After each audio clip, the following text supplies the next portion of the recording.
downstairs working on another volunteer project. And he said, oh, I'm excited because he says, I get to do my volunteer work and then I'll watch the video later. And I said, okay. Anybody else have questions? Okay.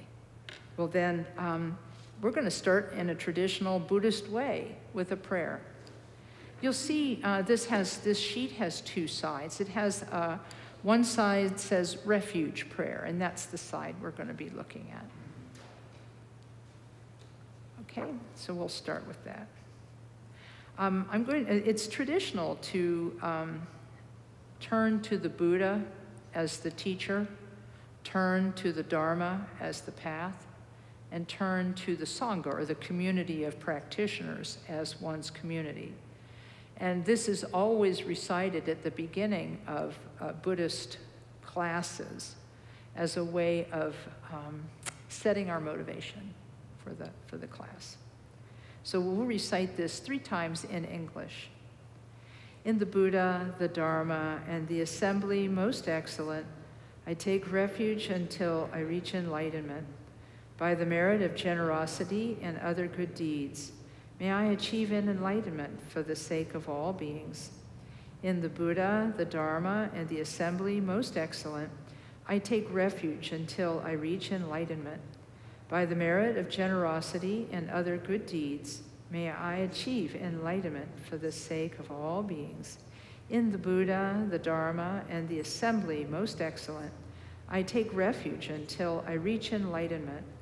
By the merit of generosity and other good deeds, may I achieve enlightenment for the sake of all beings. Okay, thank you. I'll recite one short prayer of my own. O Palden Sawe Lama Rinpoche Tagi Chiwar Pede Ten Shula Kadrin Jembo Gorne Je Sun Te Kusum Tugging a Drup Sal to Soul. Okay, thank you. All right. I just realized I hadn't been watching the time, and I want to make sure that I keep up with my time. Yeah, okay, good. All right. I'm going to be making a few remarks here at the beginning from a teaching that I typically share with people, and that you'll be receiving a copy of. And it contains 2 lectures about shrines. One is by a Gelugpa master from the Namgyal Monastery in upstate New York.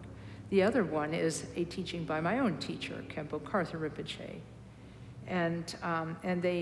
But they can be, I guess you could say, summarized with just a few sentences. The first article asks why have an altar, and it's the images or representations of the Buddha's body, the Buddha's speech, and the Buddha's mind. These are 3 things that are represented on a Buddhist shrine: the Buddha's body, his speech, and his mind. And he said, this is from the Gelugpa monk. He says, these representations of the body, speech, and mind of the Buddha serve as reminders of the goal of Buddhist practice. And interacting with these representations help us to develop the same enlightened qualities ourselves, so that in the future we can benefit other sentient beings. And he reminds us that we do not set up an altar for fame, for showing off, or to increase our pride, but rather to reduce our mental afflictions and seek the ability to help all beings.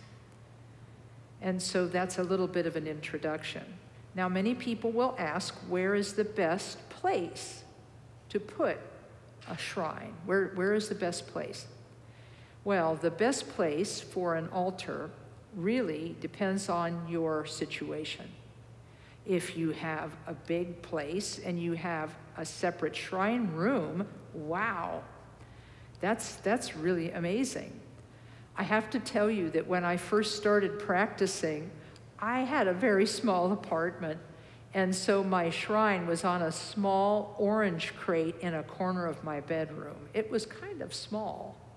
And my first Buddha image was a piece of cardboard about like that big that Khenpo Karthar Rinpoche had given me that had an image of the Buddha pasted on it. Anyway, that was my first shrine, an orange crate with a pasted on picture of the Buddha. That was it. It wasn't until many years later that I graduated to a closet shrine. I was a closet Buddhist. I had a shrine, a closet that opened that I didn't need.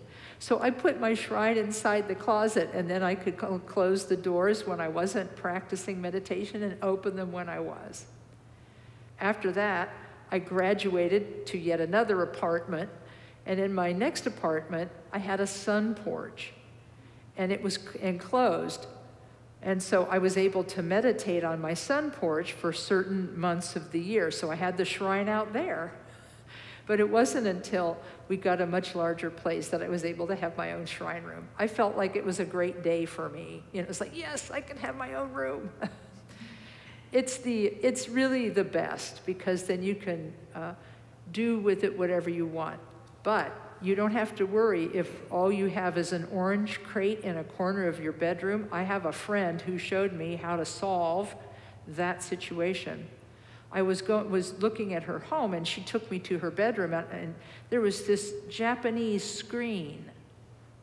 And I said, oh, well, that's a very beautiful screen. And she said, wait till you see what's behind it. And she moved it, and it was her altar. She had a little, close to the ground, a little Buddhist altar behind the screen. And she said, I just keep it behind the screen, and then when I want to sit and meditate, I move the screen out a bit and I sit behind the screen. So I have my own little cozy room in my bedroom. And I said, oh, clever. So to me, it doesn't matter whether you have a shrine room, an alcove, a corner, a closet, or what you have, as long as you have a place where you feel comfortable and that is quiet. Khenpo Karthar Rinpoche said, please don't make your shrine in the middle of your hallway, because there's too much coming and going. He said, try to put it in a quieter spot in your home. So the size of your shrine is not important, but what is important is that it's clean and respectful. The shrine should be higher than the level of your head when you sit facing it. That is, if you're sitting on the floor. Now, if you're sitting on a chair, it would be great if you could have it above that level, but that's really difficult, so don't worry too much about that. But the idea is to have it higher than the level of your head if you're sitting in front of it. And I'll never forget, Khenpo Karthar Rinpoche would go into people's homes and stay with them as a cost-cutting measure when he would visit our centers and centers everywhere. One person had their shrine on a coffee table, which, as we know, coffee tables are quite low. And he made some kind of remark that was, you really need to uplift your aspiration a little bit. He said, your aspiration is a little low right now. You could uplift it just a little bit. In other words, have your shrine a little higher. I thought that was a cute way of calling attention to something and yet being playful about it. So if you have the shrine in your bedroom, the shrine should be placed near to the head of your bed, but never at the foot of the bed. And it should be higher than the bed. He said the altar should be either on a separate shelf or on a table set aside for the purpose that does not double as a coffee table or a nightstand. The idea is that it should just be for the shrine. and shouldn't do double duty. Khenpo Karthar Rinpoche made a remark about saying, you don't want to walk into somebody's shrine room and find out that they have used it for their dirty socks, you know? Anyway, again, humor is a good way to learn things. So that's a little bit about the shrine. Now you might ask, well, why can I not place the shrine at the foot of my bed? There's an Asian tradition that the feet are the lowest part of the body, and therefore the least respectful part of the body, and the head is the upper part of the body and the most respectful part of the body. And so the idea is that one should never point one's feet toward a holy object or a holy being. So it's a tradition that we try to follow. We can't always, but we try. And so that's a little bit about where you can have your altar. Does anybody have any questions about that?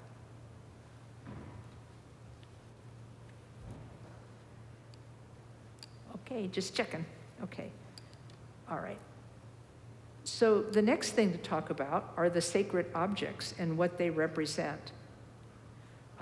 A Buddhist altar or a shrine will hold symbols, as I said before. They will symbolize the Buddha's body, speech, and mind. Traditionally, the body is represented by displaying an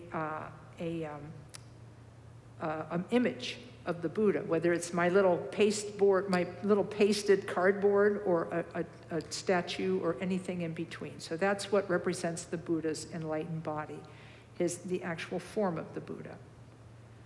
The second, his speech is represented by a book of scripture, or even just one scripture. And his mind is represented by something called a stupa, and that's spelled S as in Sam, T as in Tom, U, P as in Paul, A. Stupa literally means mound, and it has to do with the funeral mounds that were built after the death of the Buddha. The Buddha explained that his cremation ashes were to be placed in mounds in the 8 different significant places that he went to during his life.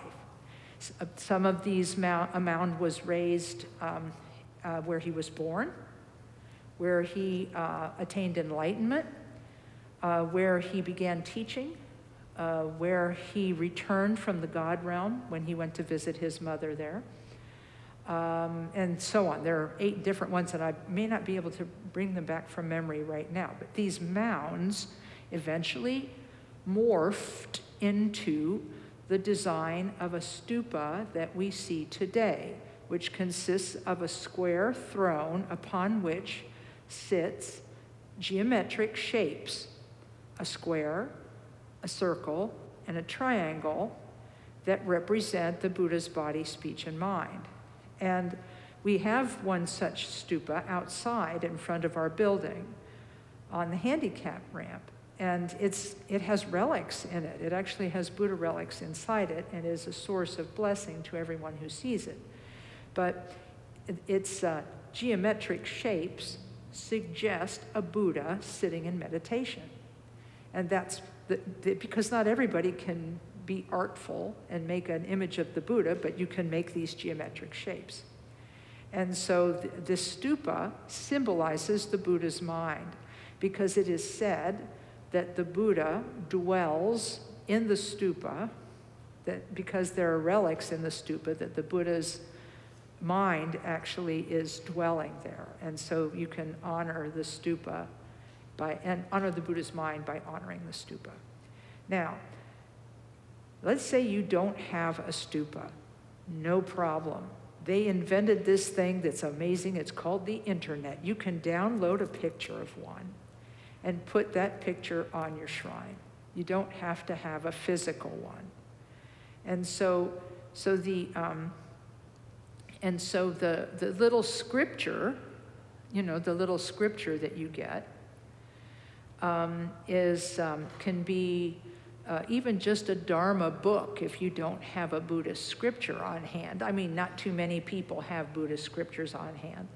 And I meant to bring some for you today so everybody could take one home. I was just not with it today. But if any of you live out of town who are visiting today, you can send me your address and I'll make sure you get one. Or you can come to the center tomorrow and I can give you one. Either way. If, according to the teacher who has written this text about the shrine, he said there's a way and a method for ranking the statues. The Buddha Shakyamuni is always the central figure. Other images are not required. But if you have them, you can group them around the Buddha. Images of the enlightened masters, images of the what are called yidams, which are Buddhas and Bodhisattvas who, through their special activity, benefit beings, and whose mantras we can recite, such as Tara, the Bodhisattva of compassion, Chenrezig, the Bodhisattva of compassion, and so on. And then you can also have images of protectors. And so it's Buddha in the center, then teachers, bodhisattvas, and protectors. But you can, this is not strict, and Khenpo Kartha Rinpoche often encouraged people to use their largest image as the central image, regardless of what it was, and that to have a small image of the Buddha in front of it, you know. But he said, and he was always in favor of aesthetics, you know. If someone has given you a very large image of Chenrezig, well, then you would put that at the center of your shrine, but then either in front of it or whatever, you would put an image of the Buddha Shakyamuni. And then these others can go on the outside. The order of the arrangement is you know, it's not hard and fast, but these are just suggestions. The scripture representing the speech of the Buddha does not have to be written in Tibetan or Sanskrit. It can be written in English or any other language.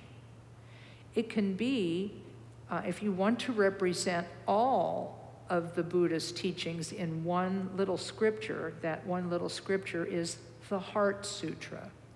It's one of the sutras of the Buddha. The Heart Sutra is very short, and you can download it from the internet in several languages.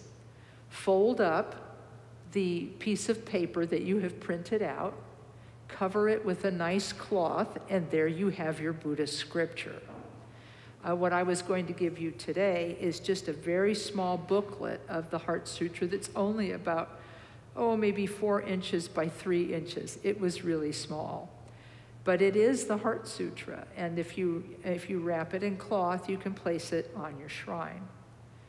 Now, if you have this, you can put it on the top shelf of the shrine. In the old center, I believe we had some of the scriptures placed behind the Buddha image. Am I remembering that right? Yeah, okay, yeah.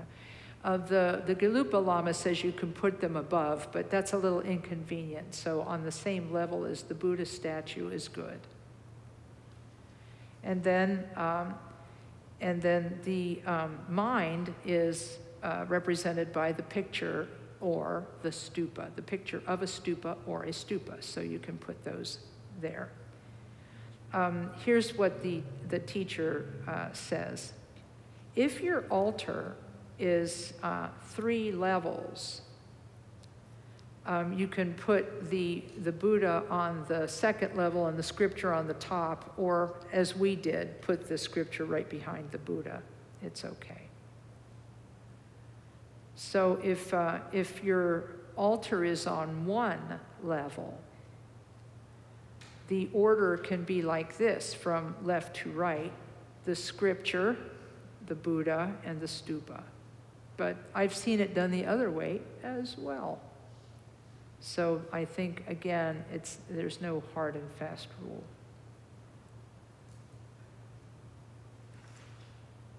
Okay, any questions about what we've got so far? Yes, I'll repeat the question.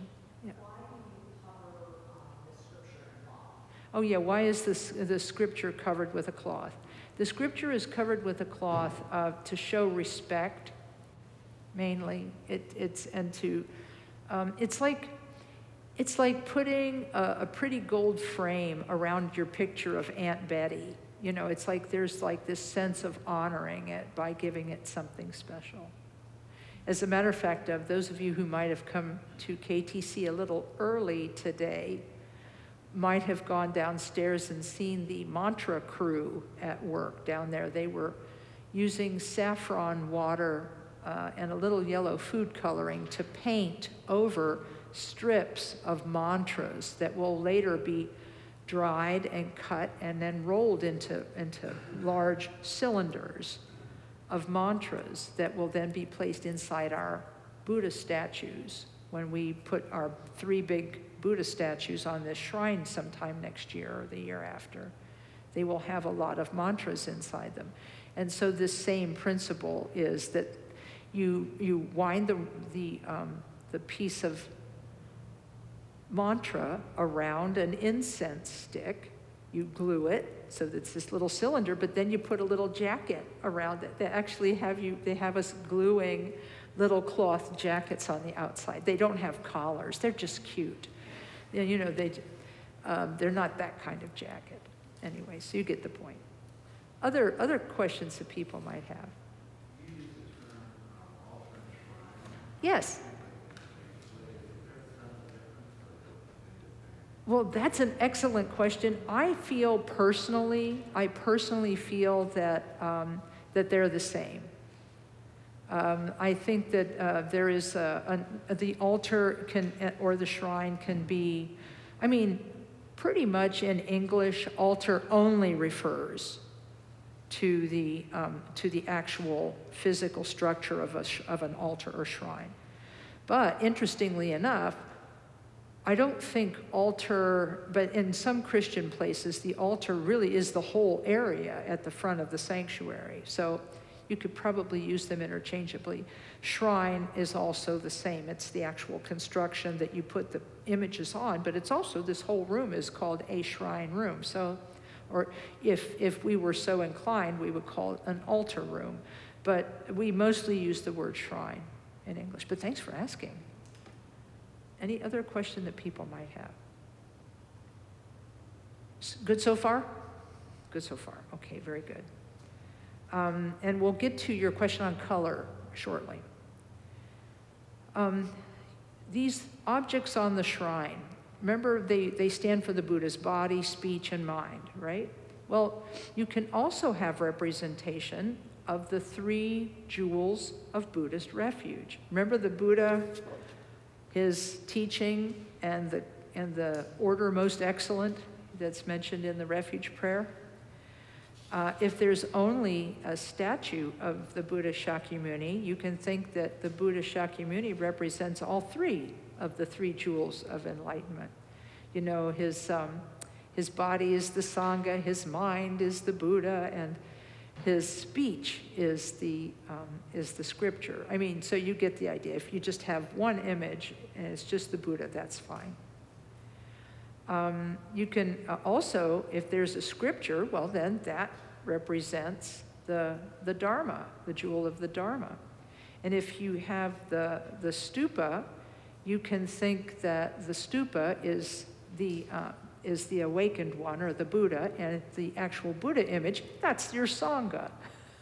So it's very, you know, it's very lovely that your shrine can represent all of these things. It's important to keep in mind that the objects on the altar serve as a means for directing our mind to the Buddha and his enlightened qualities, which then one aspires to emulate for the benefit of others. And so when in maintaining an altar, one is trying to cultivate the qualities of the Buddha's enlightened body, speech, and mind. And by remembering these qualities and aspiring to develop them, one reduces one's own negativities because, hey, any time you spend doing virtue, you're not doing non-virtue. So it's kind of like a good replacement. But it also increases positive qualities like faith, respect, devotion, and so on. While there are no limitations to what can be offered, as I would still not like for you to put your muddy boots in the Buddha's lap, like in the humorous example, but there are many things that can be offered. You can have a shrine that has one level, that has 3 levels, or that has 5 levels. Each one has symbolism. One level refers to the one nature of mind, the Buddha nature. So if you only have one shelf, it represents the one mind of Buddhahood. If you have 3 shelves, it stands for the 3 jewels, Buddha, Dharma, Sangha. And if you have 5, the 5 stands for the 5 Buddha families, the 5 wisdoms of Buddhahood. And this is where the colors come in. You don't paint each one a different color, but the 5 Buddhas are represented, and the 5 wisdoms are represented by the colors you see in the shrine room. I will only be able to mention them briefly. I'll only be able to mention them briefly, but I do have a chart I can share with you. Each of these 5 Buddha wisdoms is represented by a particular color. And, oh boy, I don't know that I'm going to be able to recite it. I may have to look it up, and so I recite it correctly. But white, the 5 colors are white, red, blue, yellow, and green. Again, the 5 colors that you will see represented in a Tibetan shrine room are white, red, blue, yellow, and green. And I will, because we're going to take a break here shortly, and that during the break I'll get that called up on my computer and then share which is which with you. But they're all of these colors are representatives of wisdoms that can arise in the mind at the time of Buddhahood. And so when we see Buddhas and Bodhisattvas that are of those 5 colors, for example, the Buddha Vajrasattva is white, the Buddha Amitabha is red, the Buddha Vajradhara is blue, and so on. Each of these, the Bodhisattva Manjushri is like an orangish yellow color, and the Tara is green. So, you know, they all have symbolism to these qualities. It says there are no limits to what can be offered, and there are many ways that you can offer.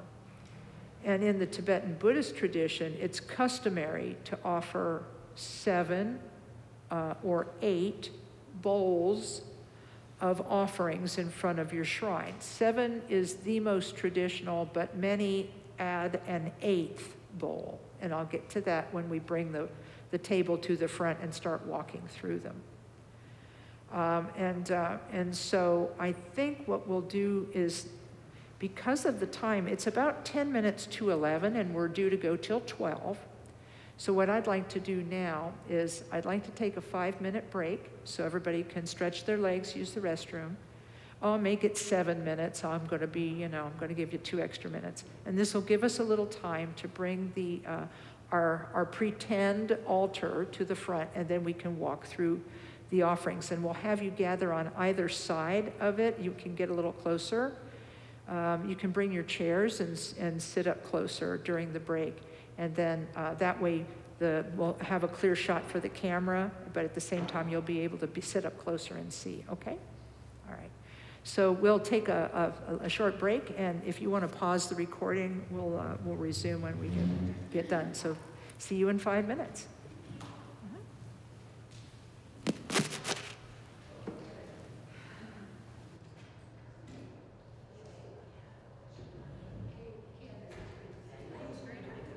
in the aisle, because that'll get in the way of the camera. But I can show you some of the simplified things here.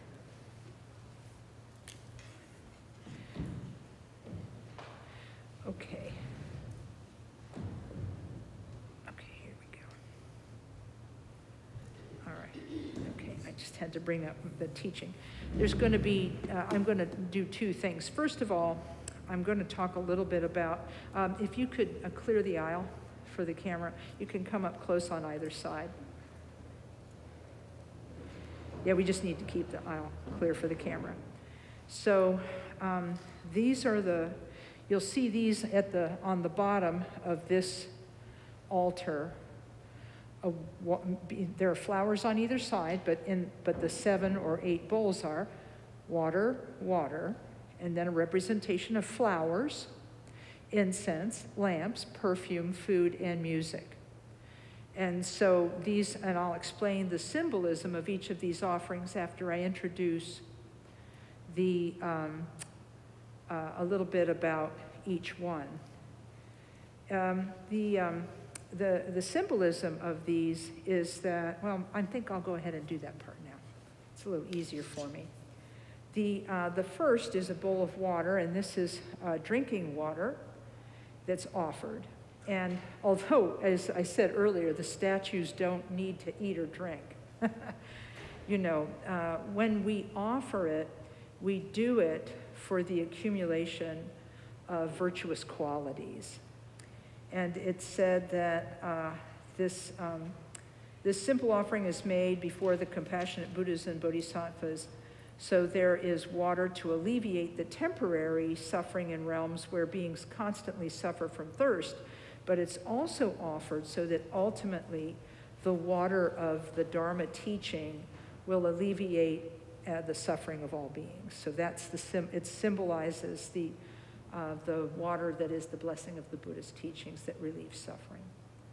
The second bowl is bathing water. We don't offer this because the Buddhas need to wash. Rather, it's done for the benefit of ourselves and all beings that we request the Buddhas and Bodhisattvas so that the karmic patterns of all sentient beings will be purified and cleaned. The third bowl, we offer flowers. As before, the offering is not made because they particularly need these things. Instead, the offering is made so that all beings may temporarily experience higher realms of existence, or more comfort and safety and goodness. We aspire that all beings will eventually experience the Buddha's body, the immaculate body that engenders all the marks and signs of an awakened being. So we offer it to accumulate toward that. The incense in the fourth bowl is offered to the Buddhas and Bodhisattvas to eliminate the sort of unwholesome smell of the suffering of samsara. Now, you might say that's a funny thing to talk about, but it's said in Buddhist teachings that a holy being will actually have a very pleasant smell. They will actually, I don't know what the reason for this is, but in fact, it's said that where a master lives, it always smells like there's incense burning. So the idea is that this stands for pure conduct. And so the incense symbolizes pure conduct. See, this is a problem of having very small ears. My ears are very small, and they can't keep these going. I was able to do it this morning, just now this afternoon, got a little trouble with it. So the offering of the lamp in the fifth bowl is made to cause relative wisdom to arise among beings. In other words, the relative wisdom that can discern right from wrong, virtue from non-virtue, and so on. But ultimately, we make this offering of light toward the accumulation of the qualities and toward the ultimate realization of the awakened state without limitation for ourselves and for all beings. The sixth offering is composed of scented water, which is used after bathing And it, again, the Buddhas and Bodhisattvas have no need for artificial fragrances because they have the aroma of pure virtue, for pure virtuous conduct. But the offering is made so that all beings may experience an uplifted psychological state, which is aware of the natural perfection and purity of all things. As a result, when we have this kind of realization, everything we encounter radiates goodness to us and has a soothing and enlightening aroma. And then the seventh bowl contains a food offering. Basically, any kind of food will do as long as it's clean. This offering is made so to temporarily relieve the suffering of hunger. But ultimately, it is offered, and we make the wish that all beings will have the capacity to live on what is called the food of meditation, the idea that their meditation will sustain them. And then the eighth offering is music.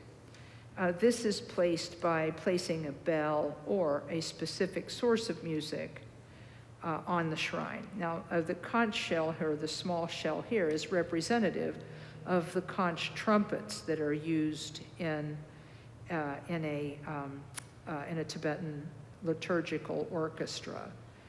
So we have a small shell here, but we could just as easily have a couple of ringing cymbals, the little ding-ding, little cymbals, so we could put that there as well.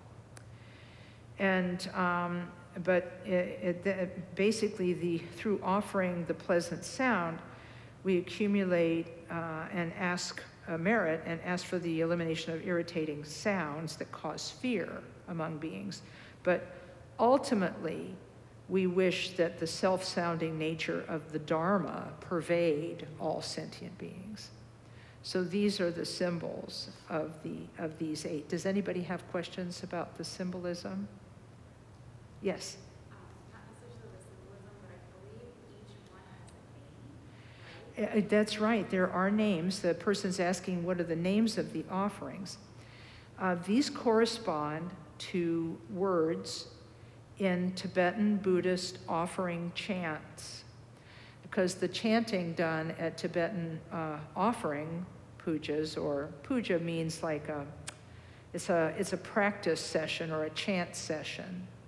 So when you hear in Green Tara, for example, the words argam, that refers to the water that is for drinking. Argam, A-R-G-H-A-M.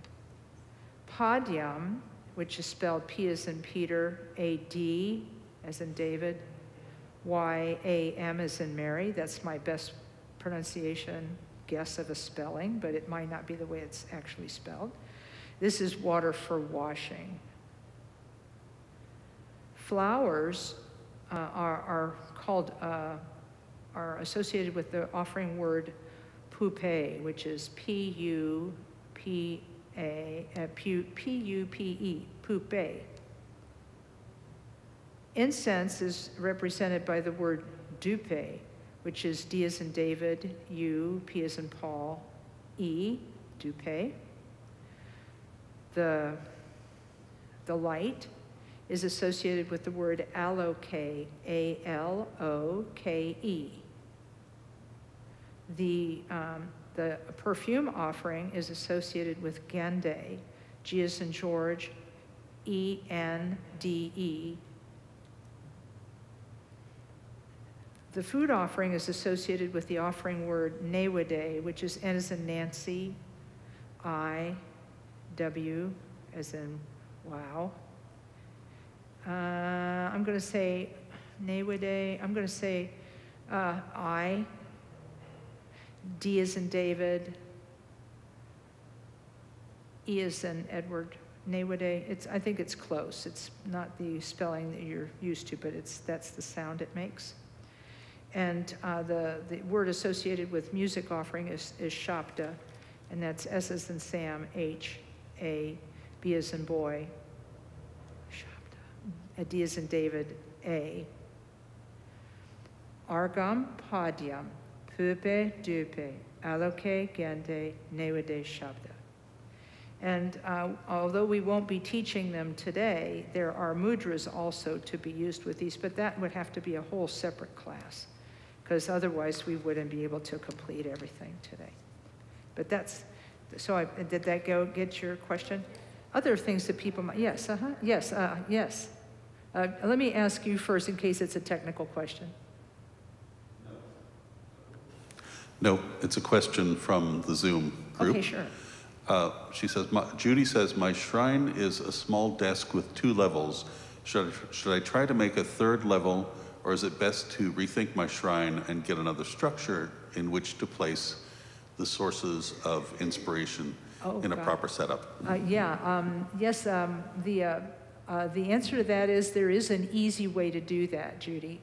The easiest way to do that is by getting a box that will fit your items on top of them and putting that on top of your second shelf. I accomplished it by getting a piece of wood and 4 dowels that I made into little legs, and then I covered it over with cloth so you didn't have to see my, my messy woodworking or lack thereof skills. And that would raise the Buddhas above the level of the offerings and give you your 3rd shelf. So that way you don't have to rework the whole thing. You just have to cover a box with cloth. So thank you. So there's a second question from, yeah, go. Okay. We have 14 people on Zoom. If you have a tsatsa, should you also have an image of a stupa? Oh, if you have a satsa, well, if the satsa is one of these, I think I can actually walk. Okay, if your satsa is one of these, conical satsas. Yeah, you got that one? Am I in the right place? Okay, good deal. If it's one of these conical satsas, no, you would not need a stupa because each of the 8 stupas are depicted in clay around the outside of this. So each of the 8 stupas are associated here. So no, and there's also mantra inside and a piece of blessing rice inside. So this would stand in perfectly for a stupa. But if you want to put a picture up, that's okay too.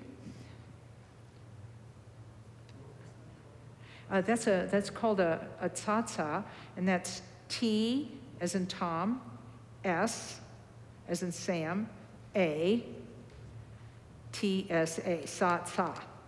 And it has to do with clay. It's like a clay reliquary. There are brass molds that you can make these with, but modern days they make them out of plaster and silicone molds. It's much faster. And you get a really good product out of it, so yeah. So, okay, question? I was just curious about the type of incense you recommend. The type of incense, okay, oh, there's so many kinds of incense, so many. Some people have allergies to incense, and so they can't use incense at all.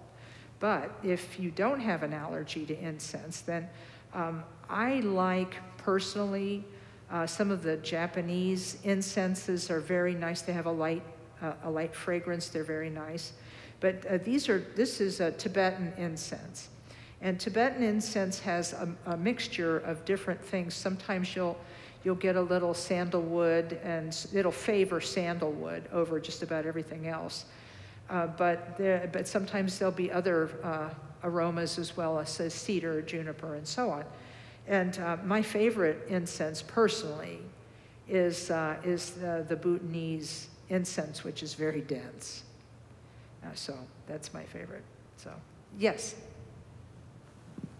We have 3 more questions from online. Oh my goodness, okay, then we'll probably have to stop and go to the next Does it matter what type of vessel the water is poured from into the bowls? The answer is no. The main thing that my teachers have told me always is that the vessel that the water is poured from into the bowls should be clean and not made of any material that is poisonous, like lead. You wouldn't put it in a lead or tin vessel because there would be it would poison the water essentially. Okay, yeah, these are great questions. What are the traditional ways to scent the water for Gende? Are they and are all the offerings sitting in rice, or can something else be used? Right. Okay. Good. I think that the answer to that is as I'm going back over each bowl, I'll mention that. Okay, because I'm going to do a quick review now. And do you have a third? Yes. How often does the water need to be changed, and what is the appropriate disposal of the water? This was asked about earlier about the daily practice, and we will cover that. So we got you covered. We got you covered. Okay, now for the demo. Khenpo Karthar Rinpoche was very particular about his shrine. He wanted it to be done properly. And so he told us, to begin with, the bowls should be placed about a rice grain apart. Now, you may or may not be able to do that because you might have small bowls, and then you would have all this vast open space on either side. But it still is he said, it's very respectful, dignified, elegant, and beautiful. So this would be how you would arrange your bowls so that they're a rice grain apart. You can fill all of the bowls with water if you wish to. You do not need to have these special offerings sitting in rice. If you're very busy and don't have enough time, you can have 7 or 8 bowls of water. What some people will do is they will arrange the bowls in this way so that there is a bowl for everything except the lamp, and then you can use 7 bowls and a lamp. The lamp would be placed in a small lamp chalice, or there's a small, you can see them. Do we have one? Yeah, we have a lamp chalice on the bottom row there. Or you can put them in any kind of candle holder. Yeah, you can have a little visual aid here. And so that's another way to use 7 bowls, but still have 8 offerings. All right, excellent. Ooh, that's a good one. Ta-da. Okay, so then that's what some people would do. If you only had 7 bowls, you could offer the lights separately, like that. That's another way to do it. If you only have 7 bowls but want to make 8 offerings, you just put the lamp in its usual place. Water, argam padyam pupe dupe aloke, gande nevide shabda. So it would go the 4th from your left. 1, 2, 3, 4. I said 4th, I meant after the 4th. It would not be the 4th bowl, it would be after the 4th. 1, 2, 3, 4, and then the light, and then 1, 2, 3, like that. So you can fill these bowls with anything you like. Grain, you know, rice, barley, and so forth is traditional. But what I will tell you is that if you leave the grains of rice in for a long time, the small moisture content in those rice grains will color and discolor the insides of your metal bowls. This will happen. And that's something you have to watch out for. Some people, instead of using rice, will use what we have here, which is a mixture of grains and gemstones. And some people will use those little polished gemstones instead of rice. It's fine, doesn't matter, because the idea is that I asked my teacher, well, what's the rice all about? And he said, well, the rice is used to multiply the offering, to multiply the offering. In other words, you're not just offering 1 stick of incense, you're offering 1 stick of incense several hundred times because of the several hundred rice grains in the bowl. I mean, it's sweet, you know, it's a sweet idea. So you can put rice or any kind of grain or gemstones. I have seen people put aquarium gravel in there. I'm cold on aquarium gravel. I think it's better to save up your pennies and get the gemstones. So the person was asking online how to perfume the water. The most common method in Tibet for perfuming the water is to use, thank you very much, is to use strands of the, I don't know if that's a spice or an herb, saffron. And these little grains of saffron then are placed in the bowl and water is placed on top of them. Or alternatively, you can pour the water in first and then put the saffron in afterward.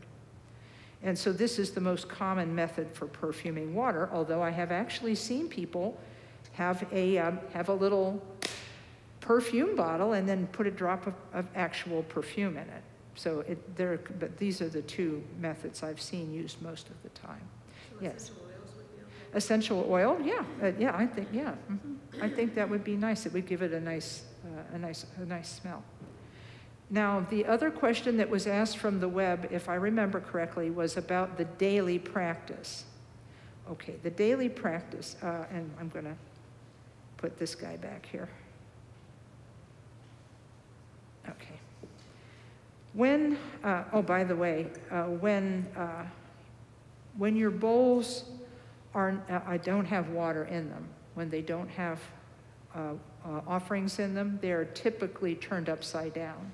I asked my teacher about, well, why is that? And he said, well, you don't want to have an empty bowl placed in front of your guest, meaning the Buddha. So it's thought to be more respectful to have them turned upside down. So if you wanted to do your daily shrine practice, which is done every day, ideally, you would go to your shrine in the morning, bow 3 times toward the shrine, and that's a whole other class, but by placing your hands together at the top of your head, you're offering your body. By placing them at your throat, you're offering your speech, and by placing them at your heart, you're offering your mind. And if you can get on the floor, I can't anymore, you would then place your forehead on the floor as a way of saying, I am willing to work for the benefit of sentient beings. And then when you stand, you return to a standing position, you are thinking, may I liberate sentient beings from suffering. Yes, ma'am?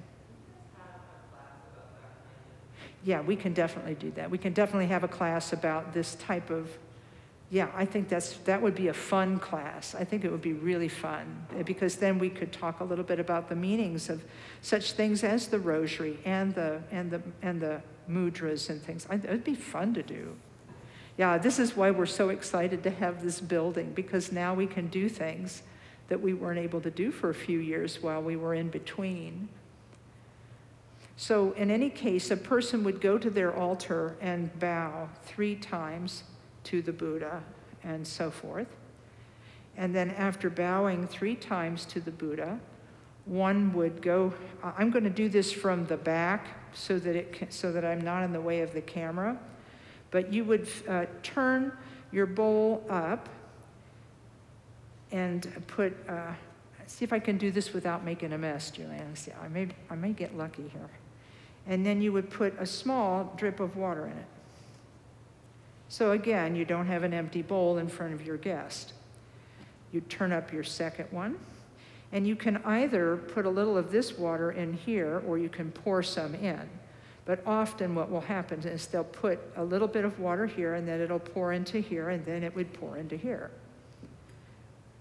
So that you'd have a little dribble of water in each of these bowls, again, so you don't have any empty bowls. Then you would fill the bowls, and how the bowls would be filled would be till about a rice grain from the top.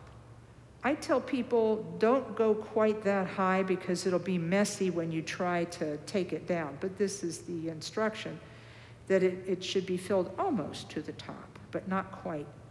Part of the reason for this is that when you have a shrine like this one in a congregational space, if there is a long puja being done, small dribbles of water will be placed in these bowls over and over again to refresh the offering for each part of the puja. So here we don't fill them even very close to the top at all, because sometimes we have to fill them with little bits of refreshing water.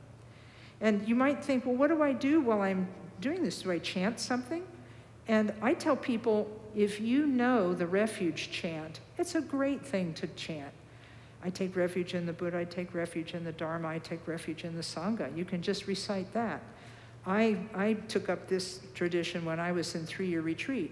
You open your shrine every day, and I would recite the prayer of taking refuge. And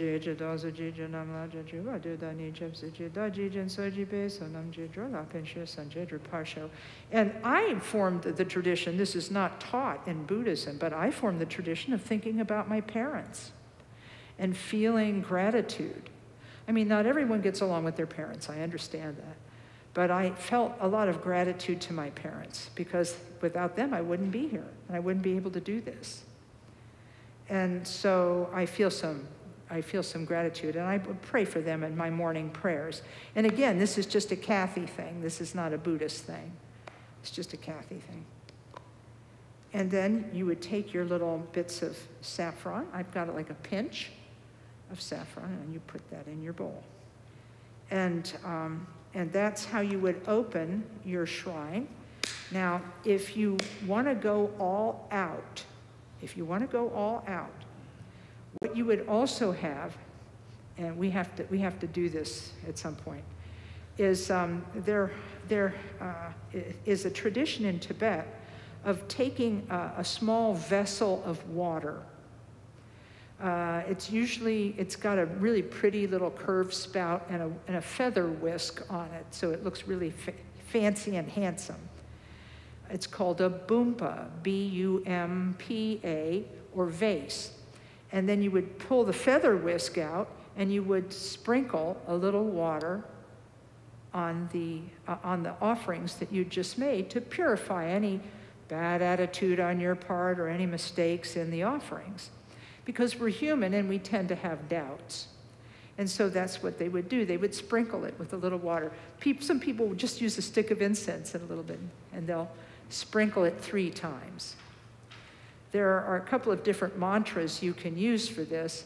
I've heard both Om, Ah, and Hum used, and I've also heard Ram, R-A-M, Yam, Y-A-M, Kam, K-A-M. I've also heard that because Ram, Yam, Kam symbolizes water, wind, and water, fire, and wind, the cleansing force of water, fire, and wind.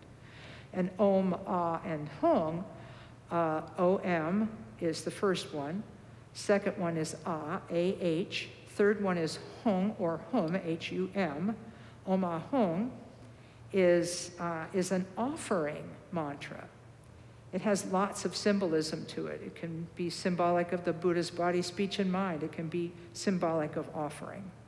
And so I've heard both of these used when you sprinkle the water. And that would be, and then you would do all of your practice in front of the shrine after having made the offerings and blessed them and purified them and so forth. Then you would sit down and do your practice.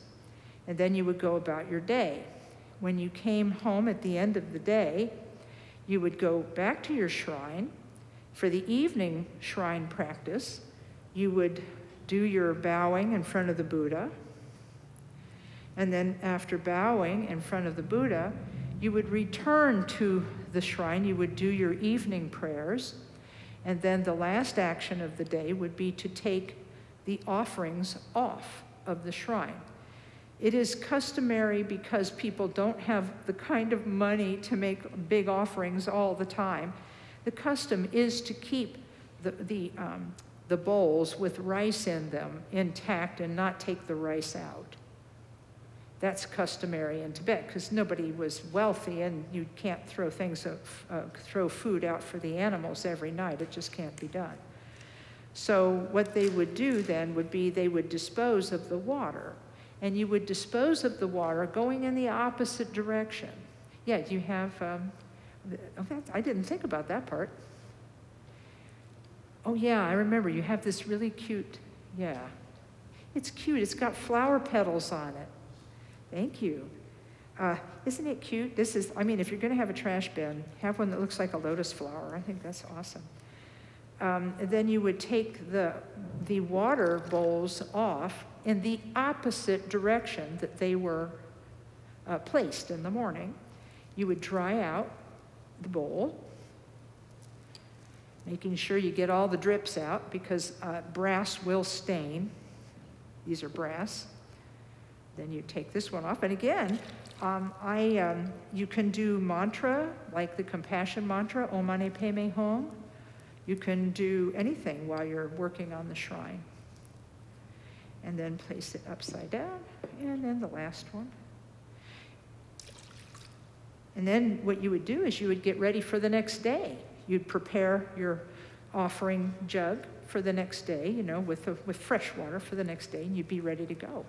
Now, you could, these are packaged treats, so you could feasibly take your packaged treats off of the shrine and feed them to your family. You could, as long as you're not serving them in this bowl, you're all right. Like our poor friend who went to visit the shrine and said, "Oh, food for me," and then he would just went and availed himself of it.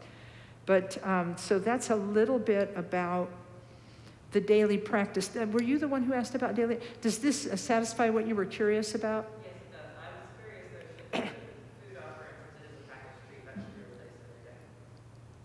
Sorry. The last part? Goods and stuff, that kind of thing should be replaced every day? You know, ideally, the question is, should the food offering be replaced every day? And the answer to that is, if you can. If you can. It's nice. It's not required, but it's nice. You know, I asked my teacher, you know, it's hard to remember to make the shrine offerings every morning, and it's hard to remember to take them down at night.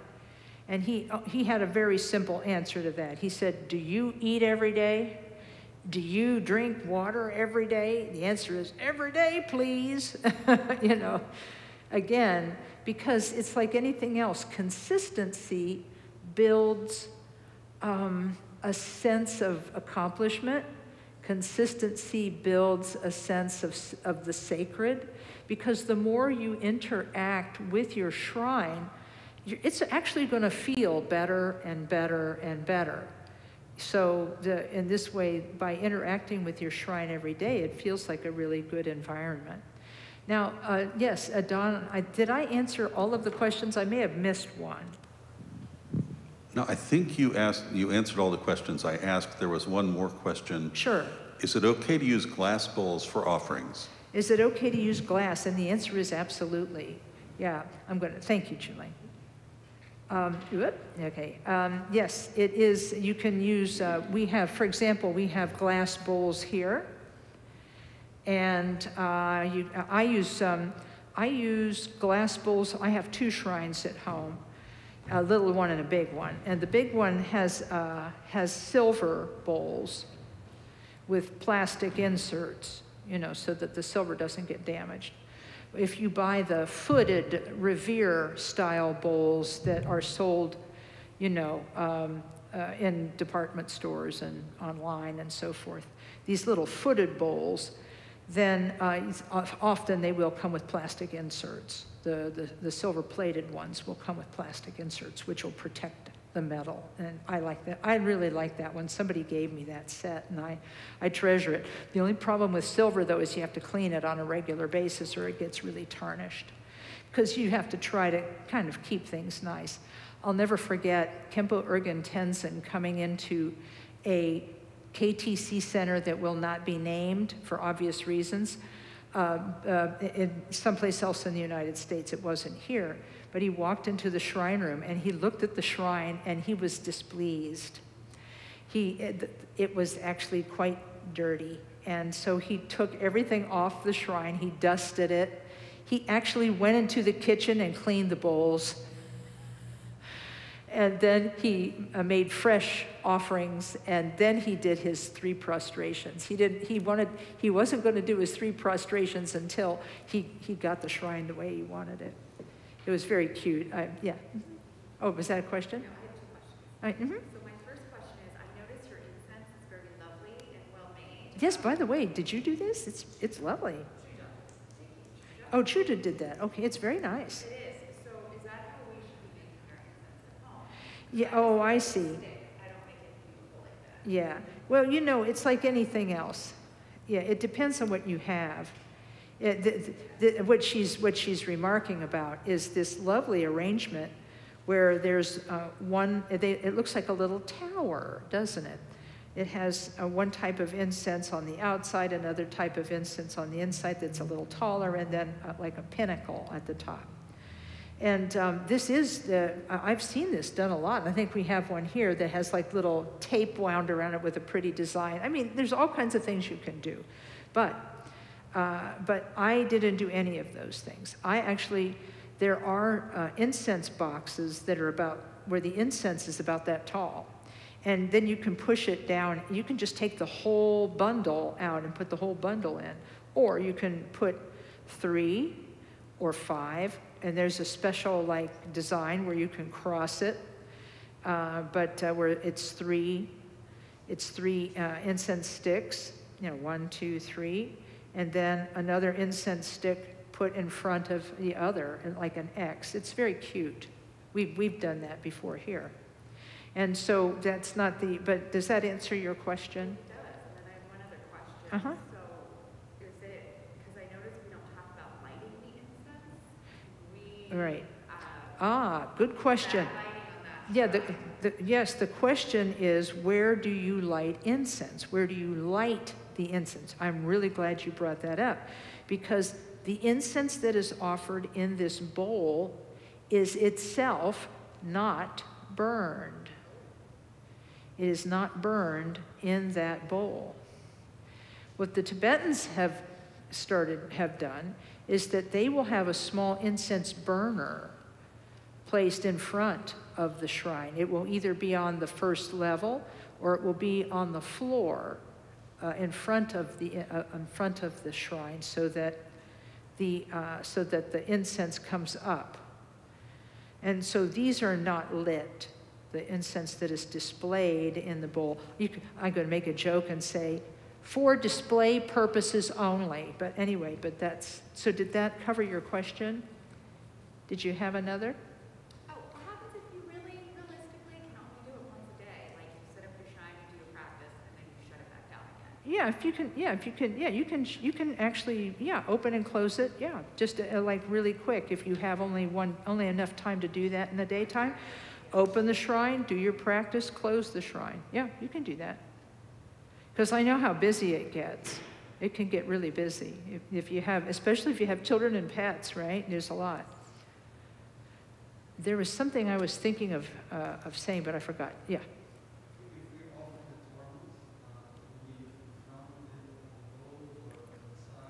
Yeah. The questioner is asking how to make an offering of the traditional Tibetan food offering cake that's called a torma. I'll show you what one looks like. Do we have one? No. Okay. There is a small, it's usually a geometric shape, and it will sit in this bowl. Now, if you get a permanent one that's made of painted wood or painted clay, then you would actually put some real food in front of it every day. You could also use a separate little offering bowl or plate in front and then put it there. But if you are hand making the tormas, and you have them in your refrigerator or freezer and take one out every day, you would put a new one out every day. There would be a new one every day. And that's what we did in 3-year retreat. We made a whole bunch in advance, and then we'd go get one every day and then put one in there. And then you would throw it out at night to the delight of all the raccoons in the neighborhood. Yeah, they love Other questions? Did you have a question? Okay, yes. This is fun, right? How much time do we have? Oh, we have about 15 minutes. So yeah, let's see what else we're going to do. 2 more questions. When closing down the shrine at night, at what point do you recite the refuge prayer? Oh, very good. When you're closing the shrine at night. You know, a lot of people do. I'm glad this question was asked because a lot of people will do their refuge vow maintenance practice when they have opened their shrine. When a person takes the Buddhist vow of refuge, it is customary to retake the vow of refuge in the morning and retake it in the evening. And so that they are like bookends, Dharma bookends on your day. It's a way of remembering the Buddha all day long. So in the morning, I recite the refuge prayer while I am pouring, but that's just my own tradition. Khenpo Karthar Rinpoche actually mentioned reciting the refuge prayer at some point in the past while pouring the water. But there are many, many other things that you can recite while doing the water. There's lots of ways it can be done. But after the bowls are filled, then I would retake the refuge vow at that time. After you've made the offerings and the shrine's ready to go, then I would retake my refuge vow. In the evening, I would go to the shrine, bow 3 times, retake my refuge vow, and do my end of the day practice, which would consist of thinking about my day and thinking, well, this I did well, I rejoice in that virtue. This I didn't do so well, I confess and regret my negative karma, and I will do better tomorrow. And then after having reviewed my day, I will retake my refuge vow, and then I would dispose of the day's offering. So I think does that seem to cover it, guys? The people who know? Yeah. Okay, what about setting up a shrine when traveling? Oh, shrine, yes, traveling shrine. Well, you know, there's lots of extra things you can do when you're setting up camp and breaking camp and setting up camp and breaking camp. But I think it's much easier just to, what some people do is they will have a simplified offering. They will have a small electric candle, which is really the safest anyway.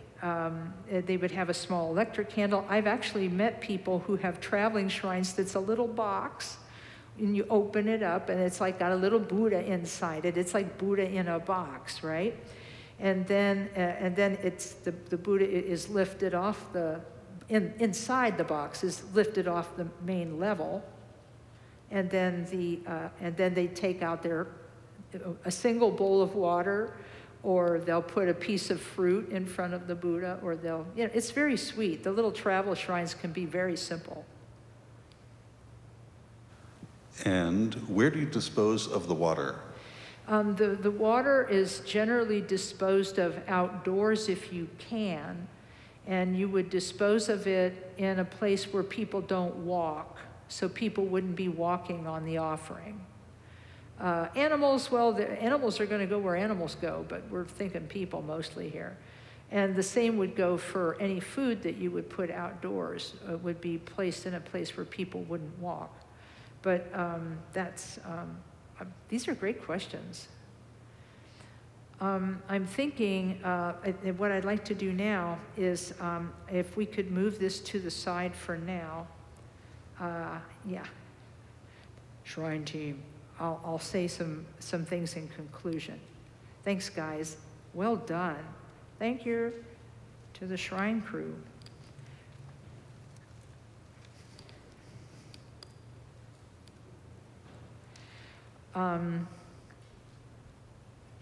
I hope this has been helpful to you to understand a little bit about what a shrine is and how you care for it. A lot of people, let me make sure, there was one other question that was asked, and that was about cleaning the shrine. Yes, on a regular basis, that was the one question that I forgot to address in the list that you asked about. Let me do that first, and then I'll make some closing remarks. There are times when you have to clean the shrine, and we do it here. Julaine and her team, they'll bring another table out, take the items off the shrine, clean the shrine, then put the items back on. They can also dust. You know, they have to dust the statues from time to time. I don't know what you use. I like Swiffers, but you know, that's me. And then you would put the offerings back up and so on. But I do encourage people to refresh the rice and things like that on a regular basis. There are 4 Buddhist holidays or holy days in the calendar year, and that would give you 4 opportunities, convenient opportunities, to remember to clean your shrine. Plus, it is customary in Tibetan households to clean the shrine before the Tibetan New Year, which is at roughly the same time as the Chinese New Year. They're very close together. Sometimes they're even on the same day. But before New Year, then people would also clean their shrines. Did that cover the cleaning? And then, of course, you do the same thing where you would bow to the shrine and then refresh your offerings and so on, and put new up. Yes? May the water be poured back into your vessel and reused the next day? No, that's not customary. In fact, it's customary to have, even though it's not customary to put new rice in the bowls, it is customary to use fresh water every day. Yeah. Yeah, it's because again, as Rinpoche said, you know, do you eat every day? Do you drink every day? And so on. Yeah. Yes? Oh, okay. Other questions? Yes? I don't usually buy fresh flowers, so would a plastic flower or a wood flower be okay? Yes. The questioner is asking, mentioning that it's not easy to get fresh flowers, and it's not, you know, it's not convenient to offer them. And yes, plastic and silk flowers are fine. I've seen everything, and I mean, like on here, there's even, on this shrine, there's even, this is metal. This flower is made of metal, and it's painted to look like a flower. I think it's lovely. But if you get fresh flowers, you can always offer those. Can you offer a plant? Yes, you can. Yes, you can. I know you can get small succulent plants, and I mean tiny ones that look like miniatures. Those would be fine. You could even put one in the bowl. It would fit. Other questions? I would like to do extra offerings. Yeah. To the shrine, and I don't necessarily have anything with me. Could I imagine? Oh, yeah. I'm really glad you asked this question. The questioner is saying if you want to make extra offerings on a particular day, like the Buddhist holy days, often what will happen is I have these tiny brass bowls that are literally only 1 inch across. I have no idea why I bought them, but I suspect I bought them for this purpose. And I set an extra row of water bowls out on the Buddhist holidays. But what if you're in a hurry or busy and you can't do it?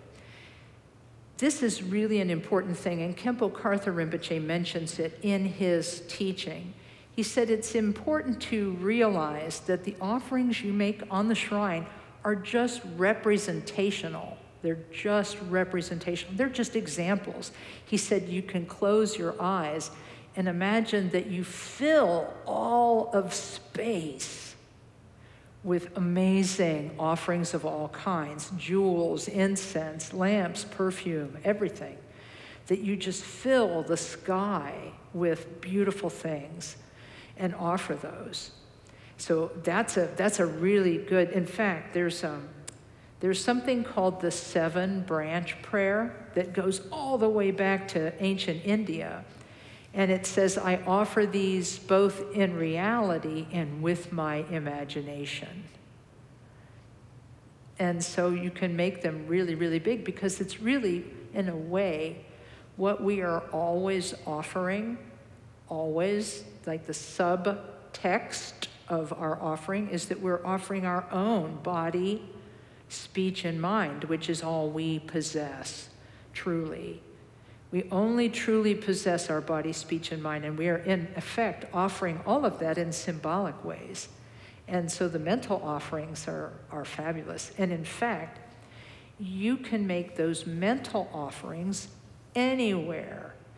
The Khenpo Karthar Rinpoche told me, he said, when I was a child in Tibet, we didn't have a lot of money in my house.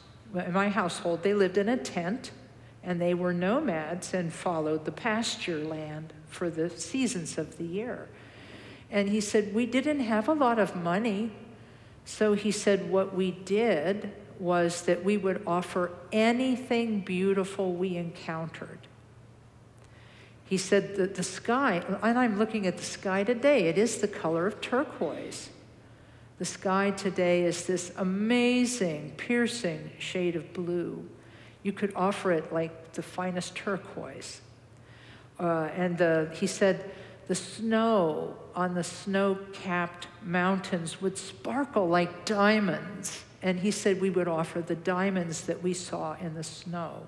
And the clouds, the billowing heaps of clouds shining with sunlight. We would offer flowers that grew in the spring and the summer.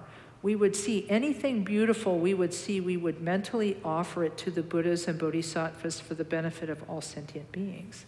So you can make offerings anywhere. Your shrine can be truly portable. Yes? For Mahakala offering, can I make a pot of tea and use it for a few days? Oh, yeah. Yes, there is, the person is asking about a special kind of shrine offering that I didn't cover today, so I'll cover it briefly. There are lots of other kinds of offerings that exist. For example, when I came in this morning, I went outside with a stick of incense and placed it in one of the flower pots outside. And I made a mental offering of that to all of the Buddhas and Bodhisattvas and all of the local gods and spirits, saying to them, thanks for being here, thanks, praise to the Buddhas and Bodhisattvas, and may this incense smoke be pleasing to everyone who experiences it, and may the conditions for good dharma in this location grow and flourish. This is a traditional offering that's made in every Tibetan household in the morning. Khenpo Karthar Rinpoche said it was the grandparents' job to make this little offering every day. But there are lots of other kinds of offerings that can get made. And one of them is called the offering to the Dharma protectors. I like to think of the Dharma protectors as being like guardian angels, if you want to use Western terminology. They're enlightened Buddhas or enlightened Bodhisattvas whose job it is to be reminders to us to practice well and not do unvirtuous things and hold ourselves back from doing unvirtuous things. Pema Chodron, the great writer, American Buddhist writer, she said, the protector principle is our ability to say no to negative action. It's what holds us back from doing things that are negative. That's what the protector principle is, and there's a way to nourish that through offering. What's often offered is a small chalice like this one that is used for the lamp offering. There's a special protector chalice. It can be small or large, and you can place a little bit of grain in it and then pour some tea on top of that. And then you would put a drop of offering amrita on it, and then that would be offered to the protectors. And at the end of the day, it would be discarded, or after you recite your protector liturgy, which some people do, but some people don't. They just make the offering. They don't recite a liturgy, but they would take it outside afterward. And the questioner is asking a question that's very similar to the question asked earlier, which is, can you use the same water again. You can't use the same water again, and you can't use the same tea again. But it is sometimes done in Tibetan Buddhist monasteries that the tea is made a day or two in advance and then can be used over the next 2 days. But then I would replace it, because tea can become moldy quite easily, and especially in warm climates, so it's better not to tempt fate and have moldy offerings, which is never pleasant. We've got time for one more question. How did that go, guys? Are you okay? Did you feel like you learned something today? Fantastic. I'm extremely happy to have had this opportunity. And for the folks at home on Zoom, thank you very much for joining. And I'm so happy that I hope this was helpful in your ability to take care of your shrine. And I will take that on under advisement to have do further workshops on the ritual practices, such as bowing and using a mala and so on. I'll see what I can do to put something together about that, because I think that's lovely. So it's my hope that you'll go home and be able to put together a shrine. And I want to apologize to the people who sent me pictures of their shrine, and I was going to do a little bit of shrine doctoring. I was going to say the shrine doctor is in, and then I was going to do that. I will still, if you want to go ahead and send me a picture of your shrine at Lama Kathy, LAMAKATHY, at columbusktc.org. I'll send you back a letter. It'll probably take about a week, and I'll make comments and make some advice. But I'm basing all of this on Khenpo Karthar Rinpoche's teaching on the shrine, which I will be giving an excerpt of to everyone who's here. I'll be sending it by email to you, and you can download it and read it, and then if you have other questions, you can let me know. So to conclude, I want to thank you, but we're going to dedicate our merit. This is another customary Buddhist thing. We start with refuge and we end with a dedication, dedicating the merit to all beings. So let's feel some gratitude for having had the opportunity to work together on this program today, and make the aspiration that we are able to take care of our shrines and our inner Buddha nature. We dedicate all this merit to all suffering beings. We'll recite these 2 prayers, one after the other, one time. By this merit, may all attain omniscience. May it defeat the enemy, wrongdoing. From the stormy waves of birth, old age, sickness, and death, from the ocean of samsara, may we free all beings. The courageous Manjushri, who knows everything as it is, Samantabhadra, who also knows in the same way, and all the bodhisattvas that I may follow in their path, I completely dedicate all this virtue.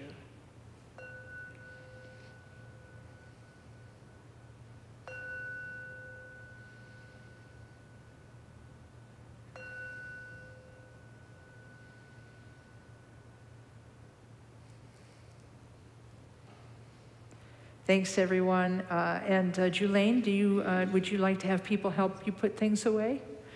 Okay. Yeah. Oh, very good. Yes, if people would like to come up and take a look up close at the shrine that's here, that's great. And if people want to help putting away the tables, that'd be great too. So thank you. And thank you to the sound guy and the Zoom host, and also the local greeter. Thank you very much for helping us out today. Om Mani Padme Hum.